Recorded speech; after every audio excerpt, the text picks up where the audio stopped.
All right, so we'll get the slides, but we'll start because we don't need the slides. So the first question is, and we'll have the definition to share with you, but like just to ground us, what is an accessory dwelling unit, right? So there are a few things to keep in mind. I jokingly say for people who are a little older, you remember Happy Days, remember the Fonz. The Fonz, lived in an ADU. He lived in Mr. Cunningham's garage because Mr. Cunningham was owner of a hardware store. He needed some extra money, so he rented out his garage to the Fonz. So an ADU is, in simple terms, a separate, self-contained unit of the house. It's either attached to the house or detached. So it might be a basement, it might be a third floor, but you need a separate entrance. Can't be going through the house. It might be a garage, or it might be like a tiny house, right? So that's kind of broadly speaking, kind of what is an ADU. For years, they were legal to build until I think the 1950s, and then we redesigned everything to keep some undesirables or whatever out of single family, and it became illegal. But what it also means is there are a lot of structures in this city that carriage houses. There are a lot of carriage houses, a lot of garages and separate units that could be made an ADU. So the first thing I would start with, just from a business perspective, here is the opportunity. We legalized this about a year ago. So Portland, as an example, does about 400 ADUs per year. So 400 a year. So if you take the average cost of an ADU, what does it cost? And let's say it's $25,000 to convert a space to make an accessory dwelling unit. That's between a 10 and 12 minute, if we did the same number as Portland, $10 and $12 million market per year. So if we got in for a developer, for somebody who, and right now, frankly, there's not a lot of people doing this. So this is the opportunity, right? Because there's not a lot of people. A lot of people in Cincinnati are not aware that this is even an opportunity. So for somebody, when it's an entrepreneurial person, perfect opportunity to come in and market, educate people on the opportunity, and then make it easy for them to take advantage of this. So if the total market size potentially is 10 to 12 million per year, that's a pretty good market for a developer, small developer to come in, do ADUs for folks. So there's a definite niche there for somebody. It's just waiting to be taken, I think. Almost there. We're repairing the file. So anyway, why did we do it? And Councilman Harris talked a little bit about this. There were really three reasons. One, out of the property tax working group years ago, there was a recommendation to pursue legalizing accessory dwelling units, mostly for aging in place. So the AARP was a big proponent of this because, especially as all of us as a society, but in Cincinnati are getting older, people want to live next to their family, but they also want to live independently, right? So somebody can live in a basement, live in a garage unit. You're not far from your family, but you're still independent, right? Let's go. Oh, the cable's not in. That would do it. There you go. Is it plugged in? Yeah. There you go. All right. Yay! Well, that's everybody. You saw that. This was the actual definition. Self-contained, has its own entrance, critical, needs its own entrance. Kitchen, bath, sleeping area. It's subordinate, incidental, so to the single family. So that's the technical definition, and we can be happy to share these with folks if they want to take it home too. So as I mentioned, AARP is a big reason. The second reason is building generational wealth, and that's one of the reasons why people like Derek was behind this, is because this is a way for people to build generational wealth. And equity in your own home, right? You build this out, you get some extra bucks, especially now with property taxes going up. If you build out an ADU, you can rent it out, earn a couple of some extra money. The other obvious reason is we need more housing of every kind, right? And so an ADU by itself is not going to fix it, but, 1, 2 bedroom for someone, it creates more housing. So when we set out, as Councilman Harris said, to legalize this, it did pass unanimously. We were the first city in Ohio to legalize them. There's a lot of cities throughout the country that have. As I mentioned, Portland is a good example. So we've watched how they have rolled it out. And as I said, about 400 units a year. So we're early stages, but there's a significant opportunity to grow it. So in terms of the ordinance goals, I don't know, Reggie, if you want to tag team on this, or I'd be happy to. So increase housing supply and affordability. We talked about that. We have a massive undersupply. Provide equitable access to housing in neighborhoods of choice where people want to stay in the neighborhood. I alluded to rising property taxes, obviously mitigating displacement, so people can stay in their own home, rent out, get a couple extra dollars. That prevents them from being displaced, but it also creates wealth and aging in place. Yeah, all of You the can get slides everything. will be available through the app as well. Mark, can I just add one other context too? So when we were also working on this ADU legislation, we were working to reform our residential tax abatement program. And for folks who aren't familiar, we had a residential tax abatement program that sort of disproportionately granted tax abatements to one side of the city versus sort of like universally throughout the city. And that had a lot to do with what was incentivized, right? Sort of green standards, and the process of getting a residential abatement was so laborious that it was a handful of very large construction companies who had the manpower to navigate it. So if you could afford to hire a company to redo your kitchen, part of the service that you got was that they then went and did the abatement for you. But when we looked at the data, the abatements didn't actually match the permits that were being pulled for rehab around the city. So we're like, oh, so there's one, what are we incentivizing? But two, also, how easy is it for people? And so then when we start to dig into it, it wasn't really clear if you made an investment in your home, would it qualify for a residential abatement, right? So you might have felt very good about the $20,000 you spent on your roof, and the folks that measure abatements are like, thank you for replacing your roof, but no, you don't get an abatement for that.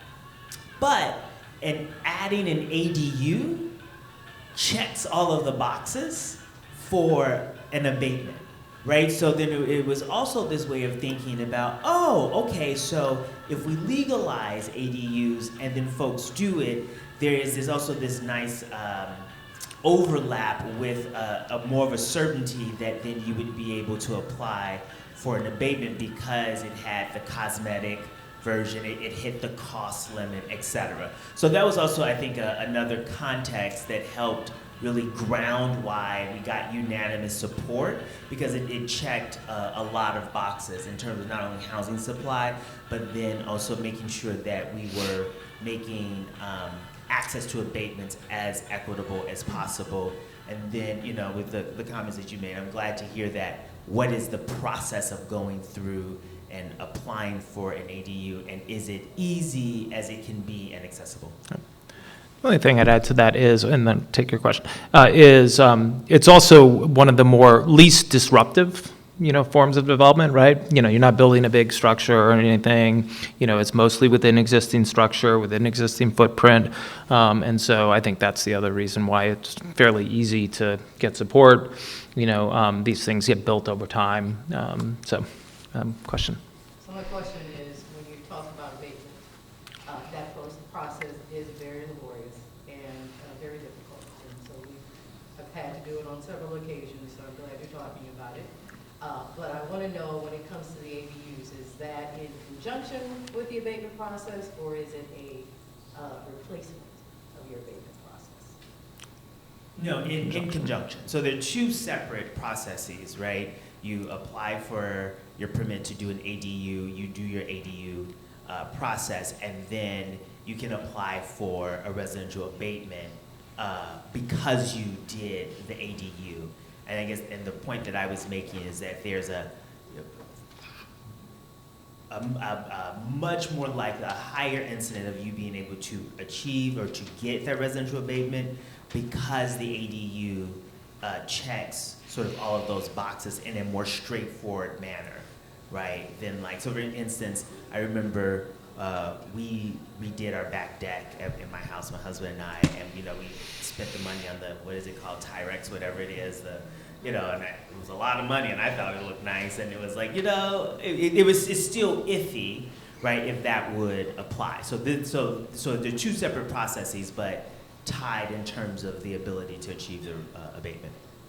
So when they make the standards for this available for people to be able to review? And there's a table that the Department of Community and Economic Development, they actually have a handout on using the abatement specifically for ADUs.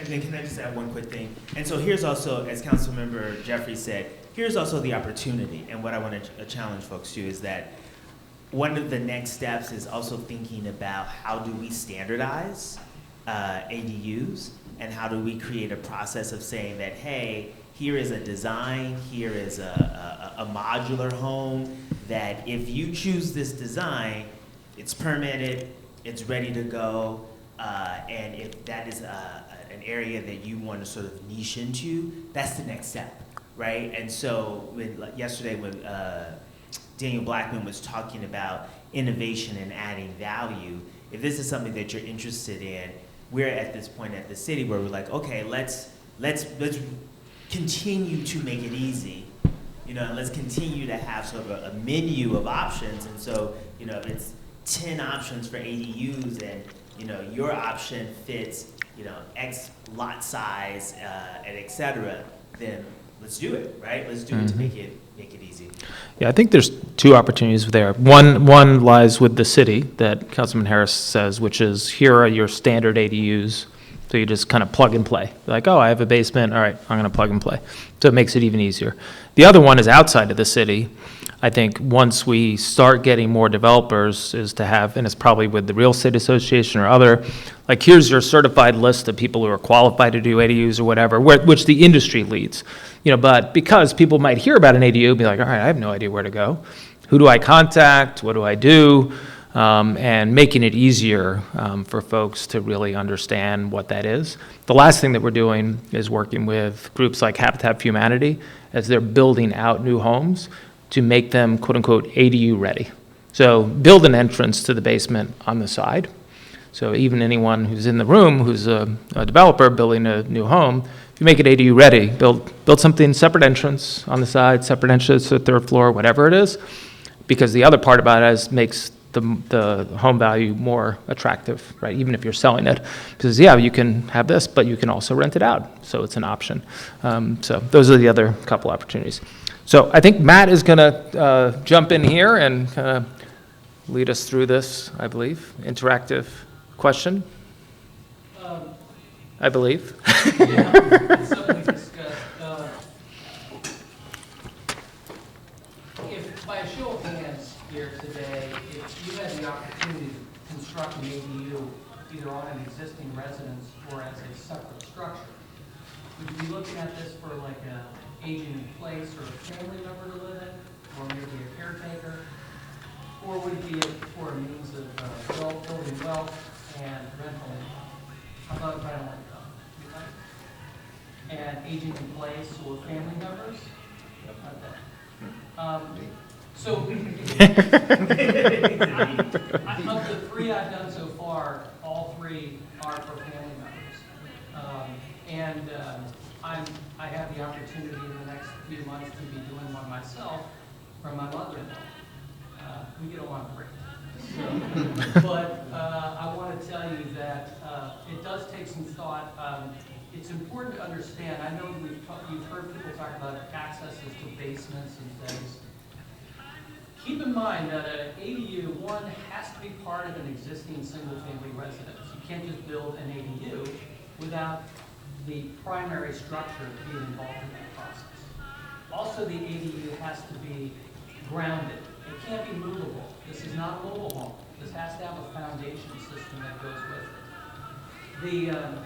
And probably one of the bigger things you have to really consider with an ADU is that it is a separate residence, okay? So if you have for instance, a family member that you want to move into your home, and your goal is just to have that person live in your home without spending a lot of money, I will tell you it'd be much easier to build another bedroom than it would be to be an ADU. Because it's another residence, it has to be fire separated from the existing structure. You now have a two-family. So if you turn your basement into an ADU, you have to have horizontal fire separation. If you build an ADU within 5 feet of your current home, it has to have proper fire separation. So keep that in mind. You can turn a basement into ADU. You just have to go in and put a layer of drywall in your ceiling. That's all. Yeah. So you said that it has to be attached to a single family, so I have a triplex, I would not be able to turn the double car garage into an ADU? Not with a multifamily structure. It has to be associated to a single family residence. You're probably going to see most ADUs that are developed being additions to homes, where I can very easily put a fire separation. I'm sorry. Just like, Or a fire separation. The ones I've done have all been detached structures. The detached yard requirements still apply to the setbacks from your front and rear yard, or side and rear yard. You can't build an ADU in your front yard, just like you know. The fire separation is really important because even though it may be approved zoning to be 1 foot away from your residence, I still have to maintain a 1 hour fire separation in doing that. I could build an ADU close to the property line, but if I'm within 5 feet, I still have to keep a 1 hour fire separation from that property line. So keep in mind, whenever you're doing an ADU or designing an ADU, that still the Ohio residential code still applies, and now what you have is, if it's attached, it's a two-family residence, okay? An ADU has its own address, okay? So if you're, for instance, my address is 8641, my ADU would be 8641B, okay? Or whatever I apply it to be. That comes down, there's the people at the city of Cincinnati that do addresses. So you would work with the address department that they would apply. In fact, that's like the very first step you do when you go in to apply for an ADU is you have to get the address. If you don't do the address, you kind of start going and you got to back up. So I will tell you that, and the zoning department was very helpful when I did this, but you got to get the address applied for, number one. So I think I jumped ahead. I'm very sorry. No, you're fine. We have one question. Yeah. I have another question. So you're talking about attachments, but I'm more interested in a detached Yeah. dwelling, and really a tiny house. So tell me how that works. Well, I mean, architecturally, these people are for zoning, and I can tell you architecturally, I would design it so that it blended in well with the community and with the house, and it was secondary. But as far as a detached structure, there's a limit on how big it can be based off the footprint of the lot. So it's a ratio of your lot size to the size of the building. So, and that's going to be addressed here in a few seconds. I guess I like it. That's a great question, and I think we're jumping ahead because I think a lot of that's going to be answered in a few of these slides here. Yeah. So you said it has to be a separate unit altogether. It can't be an add-on to a house. No. Like the back part of a house, a whole different over there. It can be. It Okay. can be. But there are zoning restrictions for that, and with respect to the building code, it has to be fire separated. Right. And it has to have its own entrance. Right. That's the agree. main thing. This is me and my son's negotiation part that we're having right now. This is wonderful for me. I have to have my own entrance. I have to have, Yep. so that works perfectly for Yes. That's what I'm doing, yes. And from your original point, I think the beautiful thing about it is that the benefit and the need could also change. You could originally do the ADU for a family member, but down the road, if the family member no longer needs that unit, you could then transfer it into a rental unit and Mhm. getting that wealth. So it's And that's where you're building your wealth. I mean, as a homeowner, as an investor, however you want to look at it, now you're getting almost two for the price of one. You have the ability now to have two residential, single-family residences on one piece of land. And as an architect, this was something that I was always wrestling with, because I can't tell you how many times I would want to build a detached garage and have somebody live above it, and I couldn't do it, because you couldn't have two kitchens, you couldn't have two stoves. There's a lot of things that make a home, and this was prevented. Now I can. Now I have that opportunity to put a second staircase into a space above the garage and rent it out for the Fonz or whoever, you know. This is something that really helps a lot of residences. My dad grew up in the Depression, okay? He was lucky enough to live in Ohio in a residence. Most of the people that he grew up with in his neighborhood had detached garages. Everybody had an alley and a detached garage. Those garages were rented out. People couldn't afford large single-family homes. Many garages were living spaces. You can see examples of that throughout Cincinnati now. You have garages that have chimneys on it. Why is there a chimney on my garage? That's right, that's right. It was rented out, okay, during the Depression. So we are now allowing people to do that again. You know, we need affordable housing. Now we can do it. You know, you don't need a separate piece of property. So this is a great thing. And I encourage all of you to take advantage of it. So how does that impact taxes? Yeah, good. How does that impact as far as property taxes? Is it a separate property tax for the ADU, or is it combined with the existing? It's combined with the existing, so when you get your property assessment, it would be, now, frankly, we don't know how it will be assessed, because this is new. You know, so, it's a good question on how it will be, but it'll be part of your existing, property tax assessment. You have one question up there, and then we should move on. So you had your hand up. Yeah, I just, I think you keep on saying that it's not allowable or something like that. It could be allowable with a variance, am I correct? Well, I think that's a perfect segue into going Yes, through the actual exactly. regulations. Yeah. No, So I'll let's walk go you through. Yep. The regulations. And, Perfect. you know, with different goals for ADUs, the ordinance is very permissive in all different types. You can convert part of your existing residence. You can convert an existing garage or detached structure. You can build a new detached structure, or you can build an addition to the existing single-family residence. So all types are permitted within the city. And yeah, I think the beauty is, Councilmember Jeffries touched on before, the beauty of ADUs is they come in all, you know, these are all detached, but all different sizes, all different styles. They're very compatible with the existing residential architecture, whether you do it as an addition or detached, and they really add that extra unit pretty seamlessly into our single-family residential neighborhoods. So the meat of the policy, the how can you build these from a zoning standpoint. We went through that, you know, different forms are permitted as long as they are on the same lot. It's a single-family dwelling. So you cannot build an ADU on a 2-family, 3-family, 4-family, or commercial building. This program is just for single-family dwellings.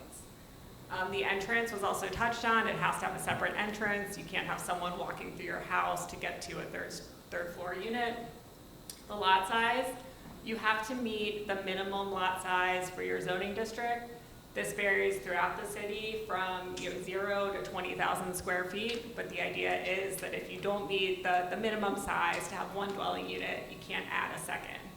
And I will note at this point that these are the development standards. From a zoning process standpoint, your quickest and easiest path forward is always going to be if you can develop a plan that meets these regulations we're outlining. But there is a variance process with a public hearing. If there's something unique about your property and you can't meet these regulations, we can take you through that process. So there's always other options, but your quickest and easiest path forward is going to be if you develop plans that meet these regulations. In terms of lot coverage, we divided this out, recognizing that our lot sizes are highly varied in the city. If you're greater than 4,000 square feet, you get a building footprint for a detached ADU of 800 square feet, or 15% of the total lot area, whichever is greater.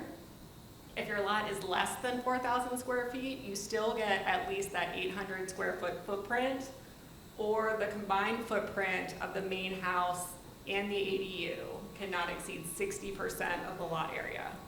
So you get whichever is greater of these calculations in terms of lot coverage.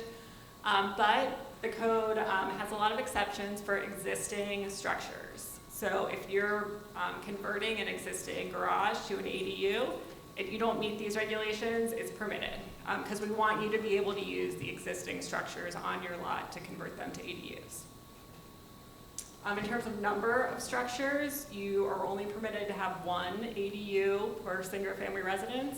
You get 2 total accessory structures on the lot. So you can have a detached garage and a detached ADU, but you can't have a detached garage, ADU, and shed. So as you're planning for it, make sure that all your needs can be met with 2 accessory structures and build that into your project. You said shed?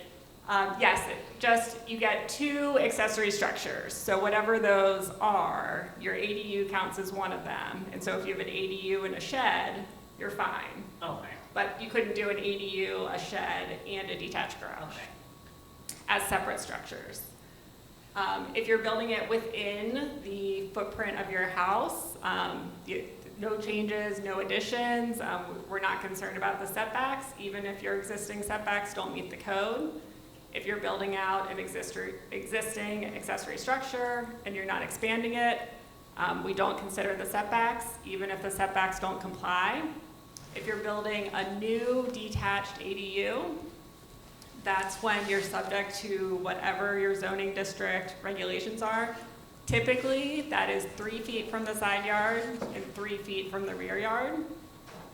And if you're building it as an addition to the single-family residence, you get the same setbacks as a single-family residence. So any addition that you could build to your residence, you can build out as an ADU.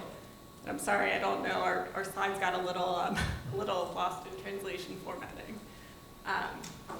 When we look at the size, this is a very simple calculation. The overall square footage can't be bigger than the main residence. So you have a 2,000 square foot single-family residence. You get a 1,999 square foot ADU. The maximum height, if you're building it as an addition, that is just, you have to comply with the height for the zoning district for your single family residence. Typically, that's 35 feet in the city. If you're building it detached, you get 25 feet. We found that's a good number to give you a 2-story structure.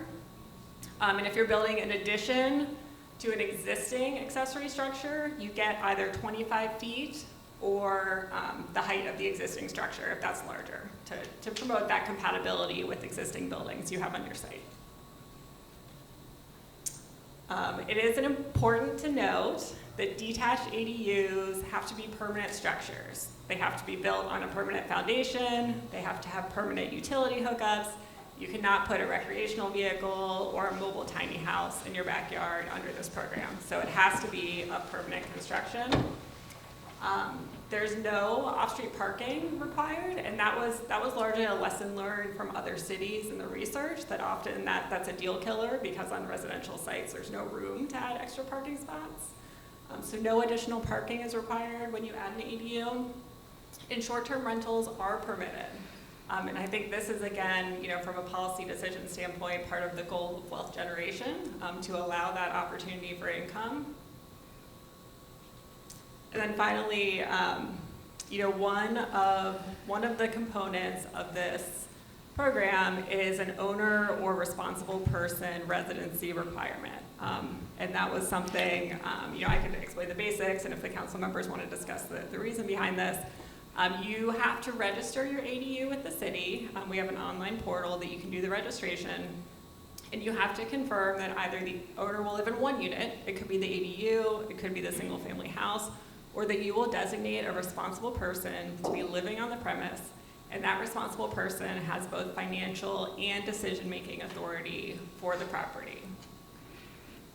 If I could just add to that, the why behind this, so as many people know, there's a lot of concern legitimately with out-of-town landlords coming in, buying up a bunch of property. What we did not want to happen in this case is out-of-town landlord comes in, buys up a bunch of property. It's like, awesome, I'll be able to not double, but make a whole bunch of ADUs, and then I'll just have a manager and, let them run with it, and then it, ruins the property, they don't take care of the property, et cetera. So how we intentionally crafted this is, first of all, it can't be just owner occupied. It's not legal, because there was a case in Louisiana, went up to the Supreme Court, et cetera, that we can't just require owner occupancy. So what we said was owner occupancy or, quote, responsible party, but responsible party cannot be somebody who's paid. So in other words, an out-of-town landlord can't say, awesome, I'm going to have somebody, my property manager be the responsible party, and they're being paid to manage all these ADUs. That doesn't work. So they can't be a paid person who's in charge of it. So this was one of the issues that we debated a considerable amount, because we wanted to make sure the intent of it was that, these are folks who are doing it for extra income, for family members, et cetera. We didn't want to open the floodgates of out-of-town landlords to come in and take advantage of it. And Mark, if I could just add really quickly, and the reason why, so we added these provisions and we kind of made it a little bit more difficult, I think, in terms of intentionally, because when we look at, and I want to be very clear when I define this, when we talk about institutional investors or out-of-town landlords, we're talking about landlords who are slumlords. We're talking about landlords who come in, they are not responsive to their residents, they don't take care of the property, there are lots of code violations, right? So not every person who lives out of the city who buys a property is a slumlord, but so we're really defining people who are not responsive to the city. And in the state of Ohio, it is for local jurisdictions, we are really sort of tied in terms of what we can do, particularly if someone has bought a house, renovated a house, and used private money. The reality is that if I use my money and I renovate a house and I am a slumlord, at the city, unless you have totally violated a code, we can't do anything, right, but sort of cite you. And so the operating sort of premise of some of these large institutions is to buy housing, put the minimum amount of money in it, do the bare minimum in maintenance, and extract the most value.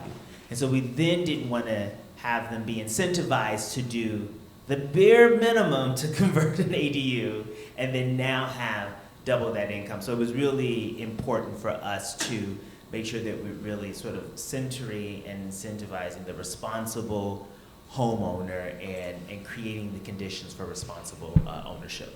Yeah, the only other thing I'd add that's on here, the fine is substantial. It's not a $500 fine. I mean, it's a $15,000 fine. So that was intentional, because we wanted to make sure that if somebody tries to skirt this and claim they're a responsible party and they actually are contracting out to somebody and paying them, that they'd be fined considerable. $15,000 is one of the highest thresholds of a fine in the city. And so that was very deliberate.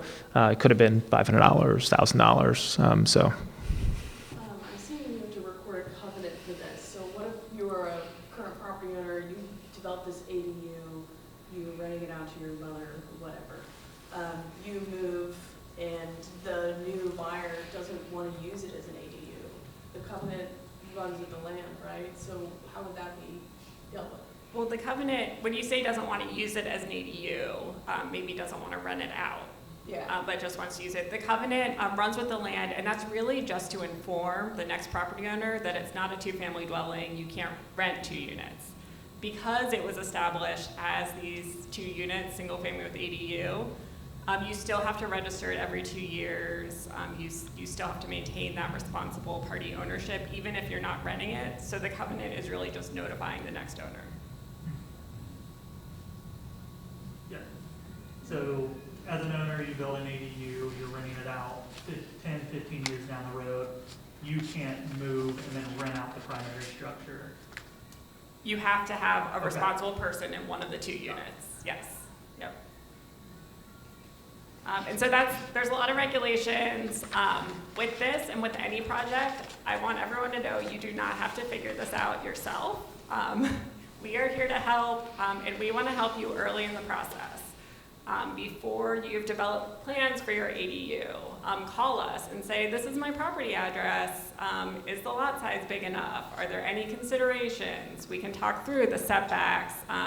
We want to help you and sort of troubleshoot it before you've invested any time and any money. It is never too early to call us, and we are here. You're never bothering us. It is our job to answer your questions and talk you through the process. So we want to make sure you have this number, 352-2430, our zoning info line. Call us and we'll talk you through all aspects of the process. Yes. Is this only exist in the city of Cincinnati, but like Springfield Township or something like that, they have to have their own thing? Yes, this is just for the city of Cincinnati. You'd want to call the local jurisdiction if you're outside. And so we do have a very comprehensive website. So if you're thinking about planning for an ADU, I suggest, call us, but also go to our website. It has frequently asked questions, links, and forms. And one of the most helpful things is this flow chart that goes through all of the steps with the contacts and the forms and the links to the websites. The first step is to get permitted to construct your ADU. As I said before, call zoning information first. You need to work with a design professional to develop permit drawings, to permit the alterations to the structures. As Matt said before, contact DOTE, the Department of Transportation and Engineering, to get an address before you come in for permitting, so everything is sort of seamlessly under the correct address as a record moving forward. There's an owner acknowledgement form that you understand this responsible entity requirement that you'll have to upload when you get into the registration portal. If you have any technology issues as you're trying to register in the portal, that's where you can call us. We can help you troubleshoot that system. And then you apply for your building permits. If you have your registration in, when you apply for your building permits, if you meet all the development regulations, the zoning reviewer will approve your permit, first time through. Otherwise, we'll send you to the registration portal to get that step finished before we'll approve your building permits. Before we'll issue the certificate of occupancy, we want to see that covenant has been recorded on the property. That's if it's owner or responsible person occupied. When you register it, we will just issue the building permit with a condition of approval that you record that covenant. We try and make this easy for you. We have a Word template of the covenant on the website. You fill in the blanks with your property information. You send it back to me. Our law department does an initial review to make sure everything's correct and buttoned up. And then we'll tell you you are good to proceed to record it at the county recorder's office. You send us that stamped version from the county recorder, and we release any conditions on your building permit. We also have a path forward if you're building something speculatively as a single family with an ADU, and you don't know who the owner or responsible person will be that is occupying it. And in that case, we want you to record the covenant before we issue the building permits, just to make sure that whoever purchases it in the future knows it's not a two-family, it is an ADU with a single family, and that will come up in the title search. And then lastly, on a process standpoint, if you are looking to rent it out, we have licensing and registration programs, both for short-term rentals through the Treasury Division and for long-term rentals through the Division of Buildings and Inspections. So you'll want to complete that last step before you start any rental of your unit. With that, I will turn it over. Back to me? Yep. Okay. Thank you. This is an example of an ADU we've designed. Just so you know, we don't do all modern architecture. We do all types of architecture in my firm. But this is just an example of an ADU. This is a fully, this is a small house. It's a living room, it's an eating area. Everybody likes open floor plans these days. It's got a kitchen, and then there's an upstairs loft bedroom space. It's an outdoor living area. We try to combine everything that everybody wants in a house right now into this little ADU. And you probably see them on TV all the time. But this is one. This is the upstairs loft area, the downstairs living space. It doesn't have to be a big footprint, yet this could generate quite a bit of revenue if you've seen how much rental properties are right now. This is one that's being constructed right now. This was for an age in place. somebody wanted their family to live adjacent to them so they could take care of them, yet have them feel like they have their own space, like they're not invading their family's privacy, which is always an issue, trying to get family members to move in with you when it's necessary. So here what we've done is we've designed a space that was handicap accessible, put in a curbless shower, put in its own HVAC system, water heater, pocket doors so it's easy to get in and out of spaces without door swings, wide aisleways in the main kitchen space. So as far as design goes, it's really important that you think about, if I have an ADU and I'm renting it out or my family member lives there, well, how long are they going to be there? Is this something that could become a rental source for you? And if so, you might want to consider accessibility in this design. So obviously the example before was for a specific project. Given the opportunity, if I had the footprint, the ability to do a first floor bedroom, I would do it, because now you have the ability to maintain that accessibility. These are just sections through one of the buildings. You know, one thing I wanted to hit on with respect to zoning and architecture, you still have in these neighborhoods that you may own a property in, don't forget that this zoning code does not supersede any of the subdivision covenants you might have. If you have covenants in your subdivision saying you can't have an accessory structure, or it can only be so big, you still have to adhere to those covenants and restrictions of that subdivision. If you are in a community within the city of Cincinnati that is a neighborhood plan district or a historic district, you still have to adhere to those requirements of those districts, all right? The ADU requirements don't supersede it. The other thing that I found to be really great about the ADU program is that as a developer or a builder, you don't have to pay for another water tap. You can tap into all your utilities in your existing home. And we all know how expensive water taps can be.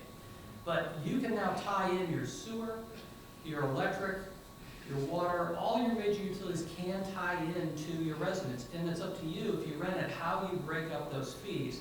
A lot of developers just charge a flat fee. That way they've covered the assumed electrical use, the assumed water usage, but you don't have to get separate permits, you don't have to get separate meters. This is, to do it that way makes it much easier and much less costly to construct. That's it for now. And Awesome. we'll go on to tax abatements and cost, I guess. Yeah, the last thing we haven't touched on is financing. Go past the, so obviously, these things are not free to build. So what are the financing options that are available? Sure. So I'm here to talk about the future because these aren't all here yet. We haven't done a lot of them as far as financing for the end user. One of the good news pieces is that the financing through agencies and through FHA and other things, they're not much different than traditional financing. So you're not going to see a whole bunch of different regulations. The biggest holdup that we've seen so far with the few we've done is that they didn't follow all the processes that were talked about earlier. You know, they're illegal structures. They don't conform to the regulations. They weren't registered as an ADU. It's just someone had built something above their garage and called it an ADU. That will not work. That will shut down the lending process completely.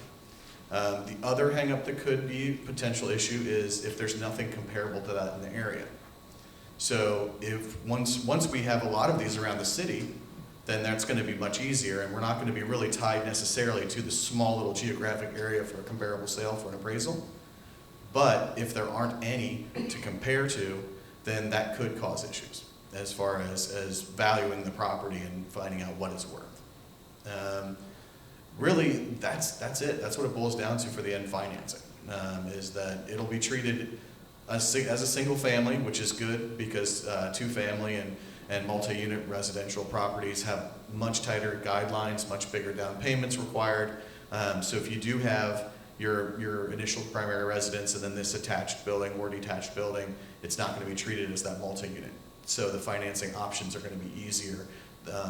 We've had some that have been attached and detached in the past, and we couldn't do the detached. You know, if there was two buildings on the same property, we couldn't do it. If they were attached, then they would go typically under two-family guidelines, which would then put you in a position where you had to put much more down on a conventional loan in order to finance them. So that's the good news. The older that this process is, the easier it's going to get for everyone, because there's going to be plenty of them. I mean, like you said in Portland, what do you say, 400? That's a lot. Per year. So we'll have plenty of comparable sales to work with. So if there's already a mortgage on the property, like you put another mortgage on the property for the ADU? No, I'm talking about when you sell that property, or if you develop it independently. So if you buy a lot, create a home and an ADU, and then are going to sell that as a developer, or if once you have created that ADU as a developer or a builder for your client who's going to use it for their mother-in-law or whatever, then when they go to sell that property, that's the piece that I'm talking about, is residential lending, is on that stuff, is how this is going to be affect that, because that's going to be very, very important. If you don't follow the guidelines and you don't do the things that are necessary for the city and the county and other permits and zoning, then when you get to a point that you want to sell that property, you might find yourself with cash only as an option, because you don't have a financeable property. So go ahead. The ones that have been done so far, are people paying cash for them, in your experience, or are they borrowing to pay for them? How, like, I don't know who, anyone can answer that question. Like the ones that are in progress in the city. There are renovation, I mean, I can't speak to those, but there are renovation programs within the residential side that you can do to cash out of proposed equity. So home style renovations and things like that with Fannie Mae, to where you can build that addition onto your home, and we will look at the proposed value of the home rather than the existing value when we do that construction. So there are residential mortgage stuff for individuals. Then that's my area of expertise. When it comes into corporate lending or commercial lending, I don't have a lot of experience in that. But for the residential side, that's what I'm here to talk about. Can I propose another scenario? I would imagine it could also be that, I mean, some people have been lucky to refinance at a lower rate in the past couple of years, and they want to preserve that lower rate, and so maybe they would just do an equity line, and even though it's variable, they can still preserve their primary loan. Well, the equity lines, at least at Fifth Third Bank, and that's all I can speak about, we have lock options. Oh, So you can still spend lock up your funds on your equity line and then lock it, and that's one option that you can take. And that's one good thing about the fact that we've got so much equity as a country right now. This wouldn't be possible in past times, because if you have a $100,000 house, just to make numbers easy, and you want to put something onto it, you're not going to have the equity existing. But now that property values have risen so much, then you now have that extra wiggle room to take your existing smaller mortgage that you've had for years and either refinance that and combine to a construction, or cash out refinance, or a home equity line of credit in order to finance the project.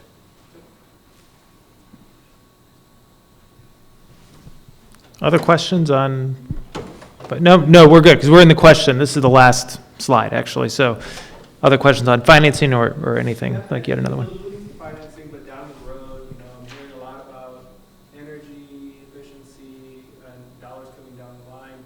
Is there any programs that could layer on to a capital stack for small projects like these? Relatively small. I don't have any Well, expertise in we actually shared, and happy to talk about it more, this week, a recommendation from this property tax task force that led along with a lot of other stakeholders. And one of the recommendations is establishing what is called a green bank, which essentially braids together all of these issues. So bigger picture, by early next year, there's $500 million with an M that the state of Ohio will deploy for energy efficiency. So what does that mean? Things like weatherizing a home, putting in a heat pump, doing solar on your roof, things of that nature. That is not designated by city or anything. It's first come, first serve. So that is coming down. That would include, and what I would encourage everyone here too, in their properties or individual properties, or if you have multiple, is to get an energy audit. It will require an energy audit. So somebody comes in your home, they'll put up things near your windows, see how much, the draft is coming in and other stuff, and then they'll do an assessment of what you could be available for. The other thing is they'll have rebates for more energy efficient appliances. So all of this is coming down early next year. We are putting together and trying to figure out how we fund a city initiative that would help people, especially 80% and below average median income, but even 80 to 150 with the additional costs, because a lot of folks need help. You can't put a solar on a roof if the roof is collapsing. You can't weatherize a home if there's lead. So you have to abate the lead and et cetera. So more to come on that. But the biggest thing is get ready to do an energy audit. The state of Ohio has said they will pay for that energy audit. So, but you can't take advantage of those programs unless you have the audit. So keep that on your radar next 3-4 months. And then early next year, we want to have a pipeline of projects so we in Cincinnati get a disproportional share of that investment. What does it mean for the average homeowner? Between $800 and $1,200 a year in energy savings is what we estimate for the average homeowner, which is meaningful, right? So, so yeah, more to come. And Mark, I just wanted to add really quickly. That's a great question, and also part of why I believe that this conference is so important. So we saw earlier in the slide that Cincinnati was the first city in Ohio to legalize ADUs. We are just in this moment right now where in the city we're just doing a lot of new stuff, right? We did connected communities, we changed our zoning reform, we did ADUs, we're working on this green energy bank. We just established, maybe a year and a half ago, our affordable housing leverage fund. And so my charge back is always to folks like you who are engaged as you're doing this work, being in constant conversation with us and doing this work helps us to understand what are all of the policy things that we need to be doing to support this work. So it is exciting. There is this experimentation phase, this building phase, right? Of understanding what are all of the things that we can do to facilitate this. And so, with your questions, in my mind, I'm taking all of these notes, and even just jotting them down on my phone because it's oh yeah, I haven't done an ADU, right? So when I'm hearing folks who have done this work or are interested, in my mind, I'm oh, okay, I need to talk to the city manager about this. I need to talk about all of these things. So we are in a building phase together, and just really invite you to join us. And by joining us, really be in close contact and sharing what's working, what's successful, what's confusing, what's not happening, because then we can work with our finance partners and then say, hey, how can we make sure that we're filling all these gaps? Other questions? Yeah, I was wondering kind of what the design and build cost or typical range for this. I don't know if you guys know, based on maybe the 3 you've been involved in, what that's looking like. I'm sorry, thank you. It's still a residence. You can obviously, the smaller you build, you're certainly going to affect your mechanics more, but I would say I am still seeing construction costs anywhere from $180 to $200 a square foot. A lot of these don't have basements, so you're saving on excavation costs. All the ones I've done have been slab on grade. So that's more of a coordination issue between your contractor, you and your subcontractors, making sure all the underground's installed properly before you get going on the project. So construction costs can be controlled. Keep in mind, we can keep the ceiling heights lower. You can go with the Home Builders Association R-value guidelines, which still allow you to build with 2x4s.